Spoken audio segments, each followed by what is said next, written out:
Did you know that most of the frustrations that musicians feel on a daily basis about the music business, it doesn't come actually from Spotify or the algorithm or all these other kind of things, but it can actually be traced back to a toxic mindset with a set of beliefs that are hurting more musicians than it's helping. Because what if the necessary shifts that you needed to make in your music business started here and made all the difference? So most musicians don't even realize that they have this mindset, but once they're able to break free from it now, they actually start to make some progress happen in their music business. So in today's video, I want to share with you how you can identify this toxic mindset and what the antidote is to it. What are the ways that you can move forward in spite of the fact that there's all these people with these crazy negative beliefs around you? So first of all, before we even get into the meat of this, we have to understand one principle, or else everything else is going to be confusing and cloudy, which is that the second that you make the decision to go from hobbyist to professional, right? You said, I'm going to try to get my original music out there. I'm going to try to get paid for my skills as a musician. I'm going from hobbyist to professional.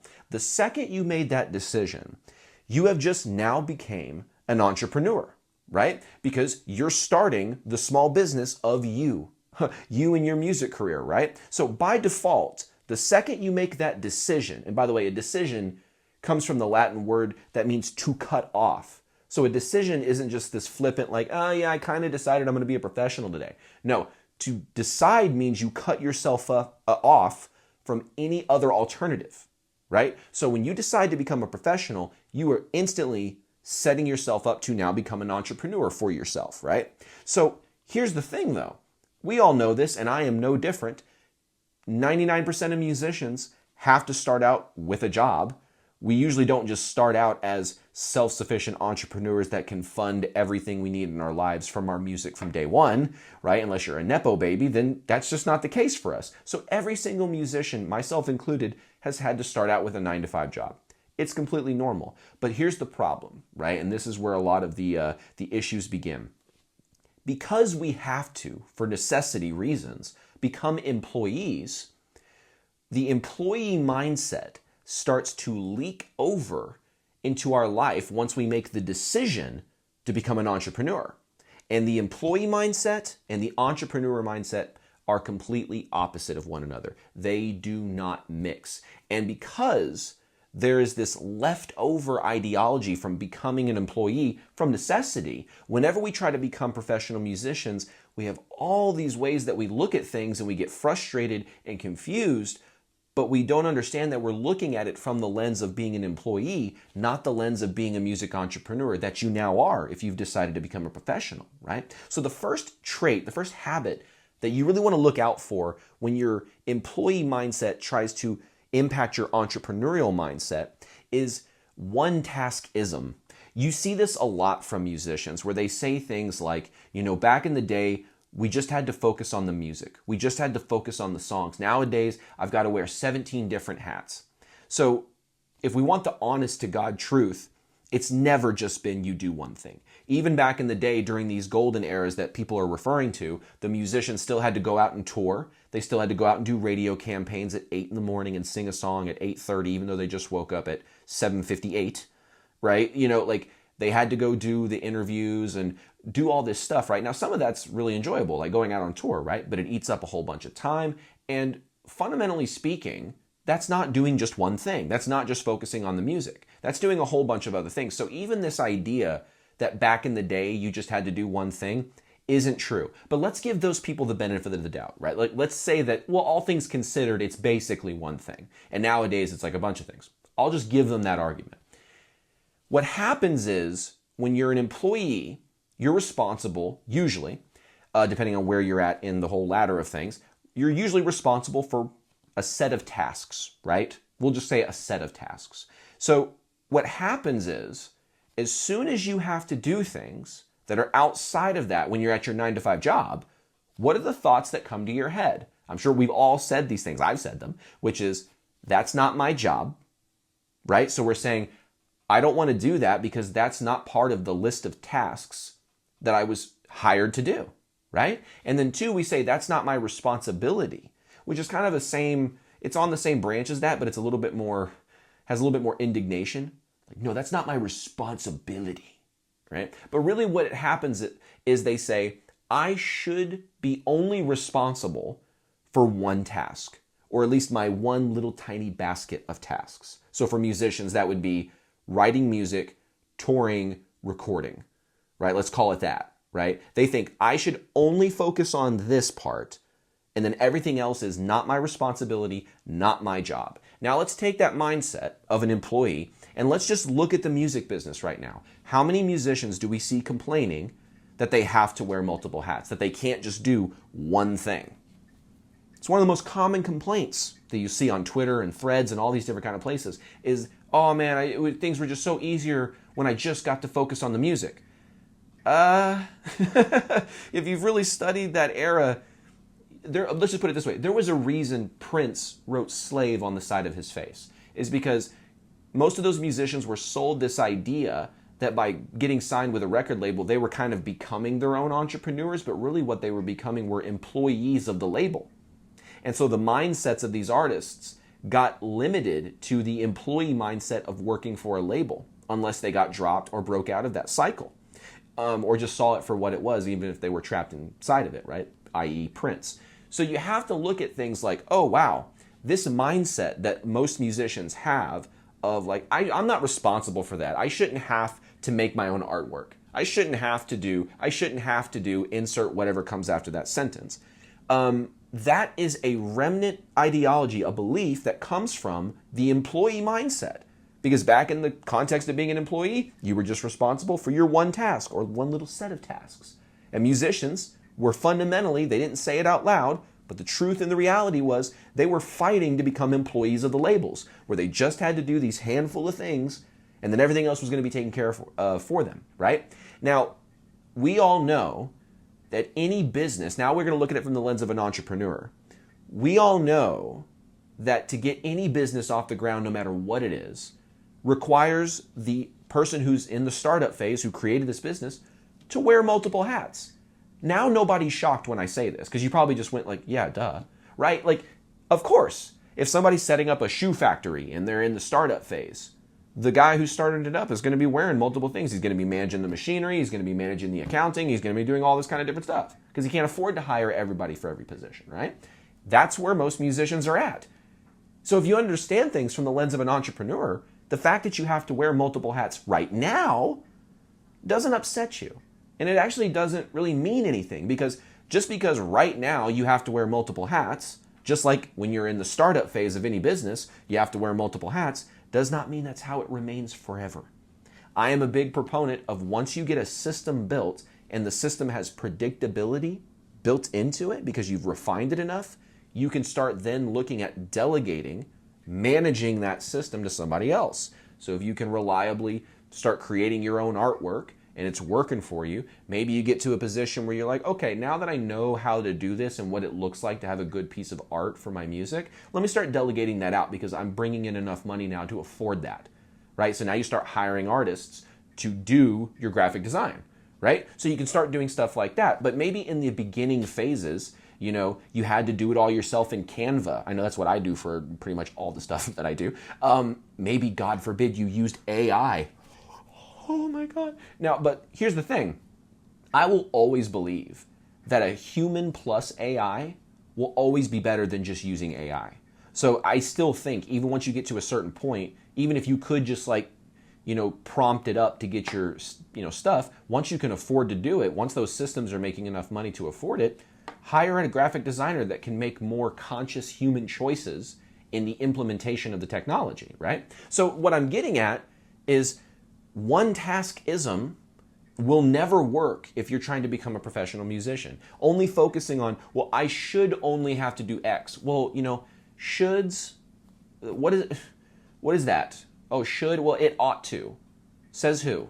Life does not owe us anything. So we just get that idea out of our heads, right? Especially if we're the actual entrepreneur of our music business. So we have to be able to make peace with the fact that we're going to multitask. That's just what's going to happen. But if we have our head on right, we understand how an entrepreneur thinks, we're not going to be stuck in the DIY circle of hell forever, right? We're going to get out of there at some point because we'll build the systems. Now, if you never built the systems, then God help you. But you'll build the systems to get out of doing it yourself. Then you can be like, oh, okay, well, this is bringing in an extra few $100s a month, either from gigging or your online merch sales or whatever. And then you can start to say, well, maybe I could take like $100 of that and hire a person to help me do X, Y, and Z task. Right now you can start delegating, but that's because you're thinking like an entrepreneur. But if you start focusing on one-taskism, you'll never get to that point, right? So the next belief, I want to move on from that. The next belief that I want to kind of attack here is clocking out. Or I shouldn't say belief, it's a trait. It's a behavior, a pattern is probably the best word to use. The pattern of clocking out. So when you're at a job, you're on the clock, which means you had to show up at a certain time, right, and punch in. Now, once you've punched in, it is now a countdown timer, right? It's like the movie 20, or not movie, the show 24, where the countdown timer just keeps going. That's what it's like, right? I clocked in. How many more hours left? How many more hours left? How many more hours left? And we're constantly checking the clock. We're constantly like a 1 hour until I'm out of here, right? We're doing this kind of thing. And guess what? Focusing, I know this from being in a van and driving 8 hours in one day. When you look at the clock, on the GPS, it says your estimated time of arrival. And then you look right to the bottom right and there's the clock on the dash. And when those numbers are not remotely close and you're just sitting there going like, oh God. And then you like take a 5-minute nap and you wake up and you go, okay, what is it now? You're like, oh no, I'm stuck in the twilight zone. Like focusing on the clock is a surefire way, first of all, to just cause anxiety, stress, cortisol is going to raise in your body. That's not good for you. Too much cortisol is unhealthy. Don't be stressing out like that. But also, it gives you this kind of time limit to do things.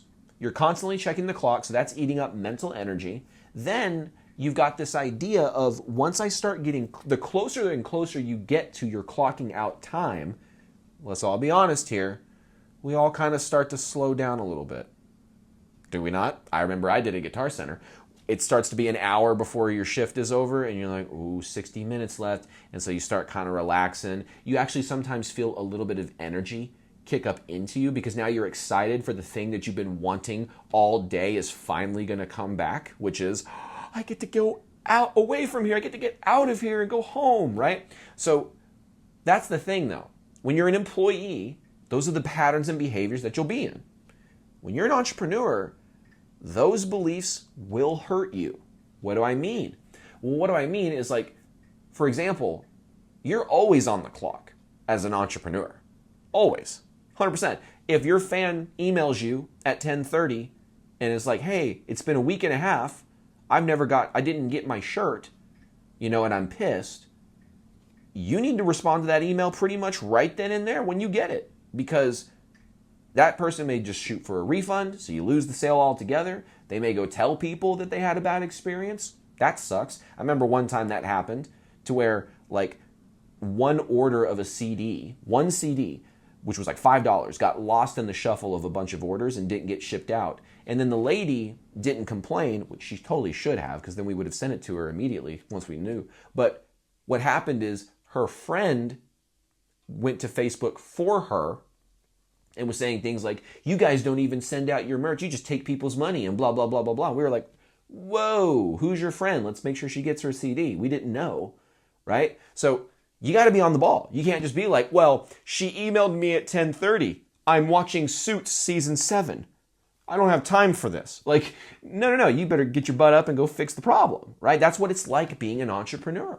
Your fans are your new bosses. Congratulations, you sacrificed having one boss for having 1,000.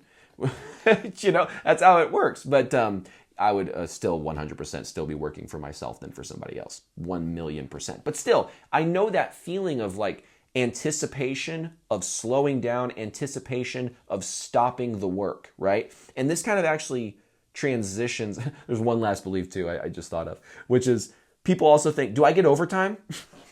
Which, again, in the context of being an employee, if you're working past your normal scheduled hours, then yeah, you should get paid overtime, right? But there's like a hyperfixation on it where it's like, I'm going to do the bare minimum all through the day. I'm not saying everyone out there is just doing the bare minimum, but it's a incentive, think of it that way, is to do just as much as you need to do to ride that clock so that you can hit the punch out button. But if they ask you to stay 30 minutes later, you're thinking to yourself, well, I'm getting paid for this, right?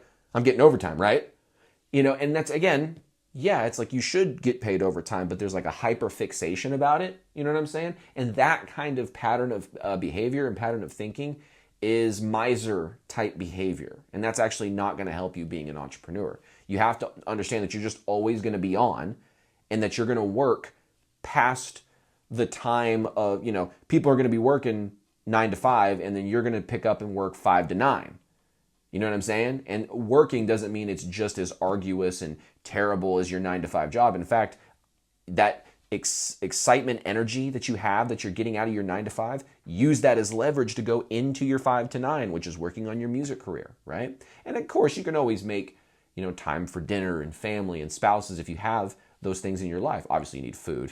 Like, hey, if you don't have food in your life, you're good. But no, if you have those things in your life, obviously you have to make time for them, clearly. But this idea that it's like, well, I'm actually off the clock now, so it's all about leisure. And that takes me really into the third point, which is being an employee, the patterns and behaviors of that lend itself to being more focused on leisure, right? So leisure is not a bad thing.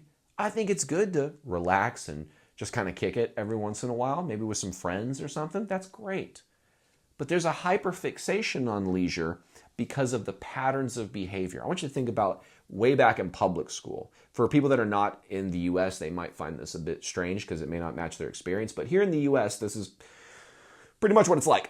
So what happens is we're going to go through 6 different subjects in one day, right? And so we get like an hour with each subject. But here's the deal. It's like you start your first class, which is like clocking in, right? Because there's this big boo that goes off. And if you're not in your classroom by the time the boo goes off, then you're like, oh, you're tardy. We got you because you walked in as soon as the siren ended. Whatever, right? So you had to be there on time. Sounds a lot like a job. Then you focused on one little task for a short period of time. And then you went to a completely irrelevant different task for another hour. And then you were looking at the clock, waiting for this to be over. Then you go to the next class, do the same thing, look at the clock, wait for it to be over, because the teaching experience and learning experience is, let's just say, less than optimal in America. Sorry, I hit my mic and I just want to make sure it's okay. But you see this and you're just like, oh my gosh, this school system is terrible. But what happens is it overstimulates, and it's like the work experience 6 times over. You work on the one task for the hour, and then you're sitting there looking at the clock like, I can't wait to get away from this. Okay, boom, it just did it. And then you go to the next thing, and you're training yourself, like Pavlovian response, 6 times a day for 12 years. You think that's going to have some conditioning on you? I knew it did me. So we have to take that in consideration, that set of patterns and behaviors then led into the workforce. But what is the thing that we all focused on when we finally got out of school? Let's go home and play video games. Let's go home and text our friends and talk on the phone with our friends. Or for nowadays, get on social media or get on live stream and Twitch and do all these kinds of things, right? It's all focused on, as soon as the work is done, you go focus on leisure until you got to go to bed to get up and go to the work thing. And then once the work's over, you can go back to just doing the leisure. And again, a lot of that has to do with the fact that you're a kid, or you're a young adult, and you're just in an environment where you don't really have a job yet. Sometimes if it's in certain grades, you don't even have a job yet. So what responsibilities do you have? It is pretty much just go home and focus on leisure. But you see, as you get into entrepreneurship and adulthood, that starts to become an issue, because you can't continue on the pattern and behavior of, okay, I work until the clock runs out, and then as soon as the clock hits its designated time, it's only leisure. And people get stuck in this habit still where they're on their phone, definitely in leisure mode until 1 or 2 in the morning. And to them, it's like, I'm just trying to get some remnants of, what they say is where's the me time? I want to get some me time, guys. I think this phrase is mostly an excuse. There are some people that are overworked, and I guarantee we are probably not one of them. I doubt we are as busy as that lawyer who's getting called by their Japanese clients at 4 a.m. and saying, hop on getting your butt down to the conference room by 5 a.m. because we have a meeting we have to do about some emergency stockholder thing that's going to cost us millions of dollars. Like, I guarantee you, none of us are that busy. Those are the people that I'm kind of like, man, those people need some me time. You know what I'm saying? Musicians that work a standard 9 to 5 job, or even a blue collar, like construction, trade based 9 to 5, like when we get home, it's like, yes, you do want to have some time for yourself and leisure, not knocking it. But what I'm saying is that when that becomes the only focus, what happens is people get off of work and then scrape around for all the leisure activities they can fill their time with until they have to go back to work again. And they just want more leisure time, but then they're not doing anything to create genuine leisure time. So instead of being leisure focused, entrepreneurs are growth focused. If somebody said to me, okay, which of these is the best trait if you wanted to improve one of the 4 areas, which one would you want to improve? Would you want to improve your relationship, your finances, your health, or your growth, or having a growth mindset? If you answered anything other than having a growth mindset, I would argue you're wrong, because the growth mindset affects all the other categories. If you have a growth mindset, you're going to approach that in your relationship, and you're going to continually try to have the best possible relationship with your significant other that you can. If you have a growth mindset, you're going to be focusing on getting your finances as secure and independent with yourself as you possibly can be. If you're focused on a growth mindset, you'll get your health in order so that you can have more energy to do more, right? So the growth mindset is the thing that actually affects all the other areas of our life, right? So entrepreneurs typically succeed and get out of these traps once they start focusing on having more of a growth mindset, because now they're focusing on, okay, when I get home, what are the things I can start to do that will start building the systems necessary that will, yes, it will take upfront work to build, but once the system is built, now I'm actually going to genuinely have more time for leisure, because I'll have built something that grows and takes up, now I have less time to work on it. So I'm going to give you an example, something that's a little bit more concrete for you. Whenever I went from my initial 9 to 5, I was working about 36 hours a week as a guitar instructor, making like $20 an hour or something like that at Guitar Center. When you have like 35 students that you're working with a week, it's a lot of lesson plans to take care of, and it's pretty mentally exhausting, right? Whenever I became more entrepreneurial and built my own private practice to just replace that income, I was able to just go from working 36 hours a week and then 30-minute commute there and back to working 7.5 hours a week, making the same money, if not more money, more consistently. And I had 5 times more time to do whatever I wanted. Now, granted, I used that time that opened up and I said, great, now I can dedicate more of my day towards growing my business. And then the rest of it, I can actually have some leisure.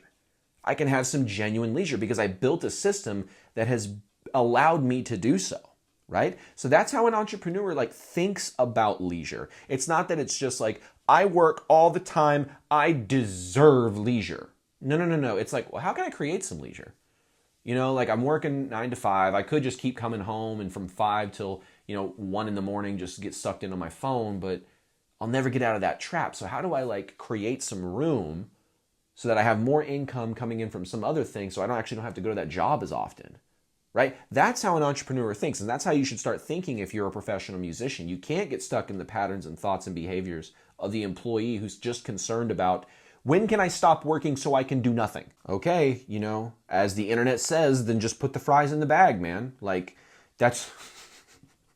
I'm sorry to be kind of harsh, but it's just if we're going to be in that position where we're going to say, no, it's leisure at all costs, then okay, then accept that you have settled for leisure in this limited 5 to 9 kind of window when you could have focused on growing something that gave you more time for leisure. It's just a way of thinking about it. It's just a different perspective. The final thing I want to share with you guys, the final pattern that we need to look out for that comes from being an employee that we got to kill when we go to being an entrepreneur, is the idea of the safety net. Listen, I understand that when you get hooked up with the job, it's good to have the health benefits and the 401k plan and the, whatever, right? It's good to have those kind of security safety nets, because when you're an employee and you're just focused on leisure, the way that you have a safety net is through those benefits and through those insurances, because you're not building a system that's going to take care of those things. So you just have to have a sort of insurance or backup plan if something bad happens. And that's why people want those benefits. And so what happens, that I always found was strange, is musicians will make comments like, yeah, I'm a musician, I don't even get like health insurance or dental insurance. I'm like, of course not. You're an entrepreneur who has a startup. So the only person who would be able to pay you for that plan would be you. And you don't have any money right now. So yeah. You know what I'm saying? Like, are we surprised at that? Like, so that's an example of musicians looking at being a professional musician like a 9-to-5 when we shouldn't. Right? It's like, no. Where do the health benefits come from being a musician? They come from you being able to afford that because you're an entrepreneur, right? So the idea of the safety net, it provides this mindset of like, I'm not going to take any risks, right? Because if I take a risk and I don't have a safety net, then I'll fall, hit the floor, and die. It's like, no. Like, even the worst case scenario would actually pan out a lot better than most people's doomsday disaster scenarios they have in their head, right? Like, they really do. I found for myself, my doomsday scenarios that I was like, oh, if this doesn't work, then this is going to happen, and then this is going to happen, it's going to be so bad. And then sometimes one of those things would happen, as happens when you're an entrepreneur. Sometimes you hit good highs, and then boom, a big low. It wasn't nearly as bad as I had catastrophized it in my mind. So here's what I would say. Well, okay, Dax, are you saying I shouldn't be safe and I shouldn't have a safety net? Not what I'm saying. What I'm saying is the way that employees look at a safety net is, well, I'm focusing on leisure. I don't got time to build the systems that would take care of a crazy accident. I should just have insurance that I pay into so that when the crazy accident happens, that'll just take care of it, right? What an entrepreneur does is they focus on a big fancy word that I'll explain and simplify, which is arbitrage. Sounds like a Corrosions and Conformity song. That's albatross. But arbitrage is basically, there's a bunch of definitions I could give you. The simplified, no techie definition of it is like taking advantage of leverage, right? So someone has a gap in knowledge about something. So they don't know a thing, but I know the thing. Well, then you can charge the person to know the same thing that you know, right? Like, this is like half of service-based industries, period. Doesn't matter what it is. It's like, oh, you're the personal trainer. You've clearly got the knowledge about diet and exercise that I don't do, that I don't. So let me meet with you. And so that way I can arbitrage like the money I'm investing to the health I get back, right? So here's a good example of that you could apply in your real life, because this will make it a little bit more easy to understand. Whenever I was trying to get out of my 9-to-5, what I did is I thought to myself, how much do I bring in every single month from my job? Okay. Now, with this new offer that I'm going to create, how many sales do I need of this offer to make more than this amount, right? And so I want to arbitrage the difference between the amount of income I'm earning from my side hustle from the amount of income that I'm earning from my job, right? So that at one point I can look at it and say, whoa, this side hustle or my music is making more than my job. So that's what I was trying to do. I was trying to arbitrage my knowledge as a guitar instructor to get fewer clients at a higher price point for me, but actually not a higher price point for the customer. How does that work? Well, think about it like this. Guitar Center at the time, this was years ago, was charging like $115 a month for 30-minute lessons every week, right? So I was like, what if I did my 30-minute lessons for $97? Before that, I wasn't getting paid the full $115 for every new client that joined, right? Remember, I was on a salary, not a salary, but I was on an hourly basis. So I wasn't getting paid all that money. And so I was like, so what if I got to keep, for every student I brought in, what if I actually got to keep all that income? How many students would I need? Wow, now I can arbitrage my money with, 11 students, the same way that I would have needed 35 or more clients to get the same income over here. So instead of thinking about a safety net, think about how you can create an offer that will arbitrage the risk. I'll give you one final example is that whenever you want to afford something, create a system that will pay for that thing. That's the trick, right? So for example, I invested in a FM9 from Fractal. It's a pedal board with amp modeling built into it. So my entire live rig is basically a pedal board now. So good on my back because I had back surgery when I was 14. So carrying around cabs sucks. So I'll just take having a pedal board as a rig. Here's the problem though. I didn't have the money, cash. I mean, I did, but I didn't want to spend all the money in cash on that particular thing. It would have kind of brought my finances down. So I sat there and I thought like, okay, well, instead of me just saying I can't afford the thing, how do I create an offer where if I get X amount of clients at this offer, that would actually pay for the financing to get the FM9. And then once the FM9 is paid off, now I'm just making profit from that offer, pure profit. And now I have an asset in my music business that actually allows me to do more gigs and do them more efficiently, right? It's not like I just said like, I want to own a Ferrari. How do I get my clients to pay for my Ferrari? No, I was thinking of something that had some value to my business, right? But that's the whole idea is I'm sitting there thinking like, well, if I can't afford it in cash, what can I do? I can arbitrage an offer. I can create an offer that its monthly income or one-time income, if it's one of those type of offers, will be enough to pay for the thing that'll help me grow my business in some capacity. So that's how an entrepreneur thinks. So hopefully when you're looking at this video and you're taking all these mindsets and patterns and beliefs, again, I'm not trashing anybody who's an employee. I was once an employee. Every single musician who's ever going to become a professional has to start out being an employee. Like I said, unless you're a Nepo baby, right?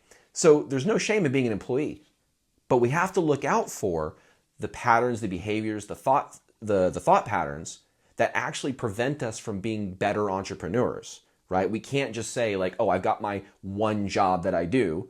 And if I have to do things outside of that one job, then that's not my responsibility. That's not my job, right? No, as an entrepreneur, we multitask many different roles in the startup phase. But once we get out of the startup phase, then you can start paying to delegate those tasks away so that you become a little bit more single tasked towards the end. But in the beginning, where most people are at, you're going to have to multitask. That's just what it's like being an entrepreneur versus an employee, right? You're never going to clock out. There is no clock in, clock out with being an entrepreneur. You are just always on the clock, right? We're not as busy as the female lawyer getting the call from the Japanese guy at 4 a.m, like, hey, dude, we got a conference call in 10 minutes. Get your butt down to the office. Like, we're not that busy, but we are always on. So if a fan messages us and has a problem with an order or whatever, we need to be able to answer them pretty immediately, all right? We can't be leisure focused. Leisure's a great thing. We always need some leisure, some downtime to recharge our batteries, 100%. But if you become leisure focused to where the only reason that you're looking to get off work is so that you can go relax until you have to go back to work again, that is going to set you up on that hamster wheel that people complain about with 9-to-5 jobs, where it's like, you know, I just get home from work and I'm so exhausted I can't do anything, so I just sit on my phone until I fall asleep and then I do it all again. Well, that's what happens. That's the patterns that you can get sucked into as an employee. So if you're an entrepreneur, you have to say, screw that. When I get home from my 9-to-5, it's time to go 5 to 9. And then you can use 9 till whenever you go to bed to chill out and have some leisure. But at least you'll know I've been building systems from 5 to 9. I've got this growth mindset that allows me to build the systems so that maybe I don't have to go to my 9-to-5 as much, right? Because when I was working my 9-to-5, I still had to come home and build the systems for the side hustle. So I still had to work 5 to 9 when I got home, right? And so doing that will be a little bit more work in the short term. But like I said, once I got out of my 9-to-5, then I got 5 times more time. I know that's a weird sentence. 5 times more time in my calendar to hang with my son, hang with my wife, just do what I wanted to do, right? So we have to be growth focused and think about how we can arbitrage what we create as creatives to create the freedom of the life we're trying to live, okay? So hopefully you guys understand the dangers and the pitfalls of the employee mindset when it tries to prevent us from being good entrepreneurs as musicians. So if you got some value from this video, hit the subscribe button, the like button, notification bell, all that kind of good YouTube-y stuff. And I understand if some of this is overwhelming, being an entrepreneur for the first time for anybody is a bit overwhelming. So If you want to, I have a link in the description if you want to set up a free one-on-one call to get some guidance and direction in your music business. Maybe we could actually work together to help you out to grow your music business. Click the link that's in the description to check that out. Otherwise, I look forward to seeing you in another video inside of Musicians Ignite. Take care.